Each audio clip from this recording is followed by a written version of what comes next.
Hello, good evening. Welcome to ARS news channel. YS Avinash రెడ్డికి BJP కేంద్ర మంత్రి surprise. ఏపీలో చర్చ. ఏపీ రాజకీయాల్లో ఎప్పుడేం జరుగుతుందో తెలియని పరిస్థితి గత కొన్నేళ్లుగా నెలకొంది. కేంద్రంలో బీజేపీ వరుసగా మూడోసారి అధికారంలోకి వచ్చిన నేపథ్యంలో ఏపీలో ఆ పార్టీ మిత్రపక్షంగా ఉన్న టీడీపీ కూటమి ప్రభుత్వాన్ని నడుపుతోంది. టీడీపీ తన రాజకీయ ప్రత్యర్థి అయిన వైసీపీపై ఘన విజయంతో కూటమి ప్రభుత్వాన్ని ఏర్పాటు చేసింది. అయితే జగన్ను టీడీపీ ఎంత శత్రువుగా పరిగణిస్తున్న కేంద్రంలో బీజేపీ మాత్రం అలా అనుకోవడం లేదు.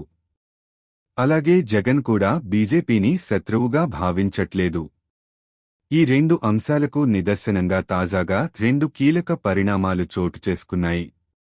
తాజాగా ఉపరాష్ట్రపతి ఎన్నికల్లో ఎన్డీఏ అభ్యర్థి సిపి రాధాకృష్ణన్కు ఓటేయాలని కోరుతూ కేంద్ర మంత్రి రాజ్ నాథ్ సింగ్ జగన్కు ఫోన్ చేసి అడిగారు. దీంతో జగన్ కూడా ఎప్పటిలాగే సరేనన్నారు. తనను జైలుకు పంపిన కాంగ్రెస్తో ఇప్పటికీ శత్రుత్వం కొనసాగిస్తున్న జగన్ సహజంగానే బీజేపీకి ఈ విషయంలో అండగా నిలిచారు. అదే సమయంలో జగన్కు పలు విధాలుగా బీజేపీ సహకరిస్తూనే ఉంది. ఇందులో జగన్ అక్రమాస్తుల కేసులతో పాటు వివేకా కేసు కూడా ఉంది. ఇదే వివేకా కేసులో నిందితుడిగా ఉన్న సీబీఐ ప్రధాన కుట్రదారుగా భావిస్తున్న కడప ఎంపీ వైఎస్ అవినాష్ రెడ్డికి తాజాగా ఆయన పుట్టినరోజు సందర్భంగా బీజేపీ కేంద్ర మంత్రి నితిన్ గడ్కరీ పుట్టినరోజు శుభాకాంక్షలు తెలిపారు. ఆంధ్రప్రదేశ్లోని కడప ఎంపీ అవినాష్ రెడ్డి గారికి పుట్టినరోజు శుభాకాంక్షలు. మీరు చిరకాలం ఆయురారోగ్యాలతో జీవించాలని కోరుకుంటున్నట్లు గడ్కరీ ఎక్స్లో పెట్టిన ట్వీట్లో పేర్కొన్నారు. వాస్తవానికి గడ్కరీ పెట్టిన ట్వీట్కు పెద్దగా ప్రాధాన్యం ఉండకపోవచ్చు. కానీ ప్రస్తుతం ఏపీలో నెలకొన్న పరిణామాల నేపథ్యంలో ఈ ట్వీట్కు ప్రాధాన్యం ఏర్పడింది. ఓవైపు అవినాష్ రెడ్డి బెయిల్ రద్దు కోసం సీబీఐ సుప్రీంకోర్టులో పోరాటాలు చేస్తోంది.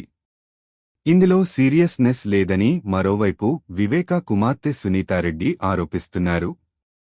ఇలాంటి సమయంలో అవినాష్ రెడ్డికి పుట్టినరోజు శుభాకాంక్షలు చెప్తూ గడ్కరీ పెట్టిన ట్వీట్ చూస్తే ఆయనకు కేంద్రంలో ఉన్న పెద్దల ఆశీస్సులు మెండుగానే ఉన్నాయని అర్థం అవుతోంది.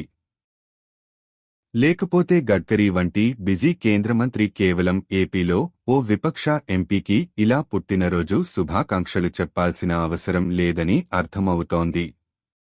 పులివెందుల జడ్పీటీసీ ఉప ఎన్నికలో జరిగిన అక్రమాలపై కడప జిల్లా కలెక్టర్ చెరుకూరి శ్రీధర్కు జాతీయ ఎస్సీ కమిషన్ ఇవాళ నోటీసు జారీ చేసింది.